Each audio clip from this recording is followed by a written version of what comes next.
ಈ ದುಬೈಯಲ್ಲಿ ಮಳೆ ಬಂದ್ರಲ್ಲ ಹೇಗೆ ಆಗತ್ತಂತ ನೋಡಿ. ನಿನ್ನೆ ರಾತ್ರಿ ಬಂದಂತ ಮಳೆ ನೋಡಿ ಯಾವ ತರ ಆಗತ್ತಂತೇಳಿ.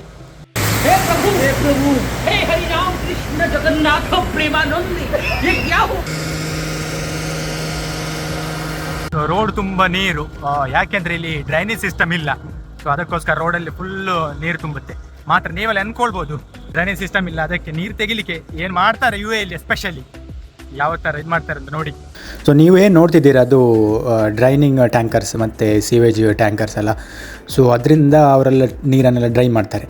ಸೊ ಎಷ್ಟು ಬೇಗ ಅವರು ಇದು ಮಾಡ್ತಾರೆ ಅಂತ ನೋಡಿ. ನಿನ್ನೆ ರಾತ್ರಿ ಬಂದಂಥ ಮಳೆ ವಿದಿನ್ 24 hours ಇಲ್ಲದ್ರೆ ಒಂದು 48 hours ಒಳಗೆ ಎಲ್ಲ ರೋಡನ್ನು ಕ್ಲಿಯರ್ ಮಾಡ್ತಾರೆ. ನಿಮಗೆ ತೋರಿಸ್ತೇನೆ ನೋಡಿ.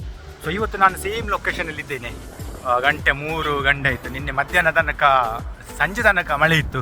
ಸೊ ಇವತ್ತಿನ ಸಿಚುವೇಶನ್ ಹೇಗೆ ಅಂತ ನೋಡಿ. ನಿನ್ನೆ ಸಂಜೆ ತನಕ ಮಳೆ ಇದ್ರೂ ಸಹ ಇವತ್ತು ನೋಡಿ same location clear cut. Next day ಒಳಗೆ ನೀರೆಲ್ಲ ಖಾಲಿ. ಇಲ್ಲಿನ ಗವರ್ಮೆಂಟಿಗೆ ಹ್ಯಾಟ್ಸ್ ಆಫ್, ಯಾಕೆಂದರೆ ಇಮಿಡಿಯೇಟ್ ರೆಸ್ಪಾನ್ಸ್ ಮಾಡ್ತಾರೆ, ಕ್ಲಿಯರ್ ಮಾಡ್ತಾರೆ. ಮತ್ತು ಇದು ವರ್ಕರ್ಸಿಗೆ ಹ್ಯಾಟ್ಸ್ ಆಫ್, ಯಾಕೆಂದರೆ ಇಡೀ ರಾತ್ರಿ ನಿದ್ರೆ ಇಲ್ಲದ ಟ್ಯಾಂಕರಲ್ಲಿ ಫುಲ್ ಡ್ರೈನ್ ಮಾಡಿ ನೀರನ್ನೆಲ್ಲ ಇಡೀ ರಾತ್ರಿ ಕೆಲಸ ಮಾಡ್ತಿದ್ರು. ಸೊ ಆದ ಕಾರಣ ಇದು ಹೀಗಿದೆ situation. So hats off guys.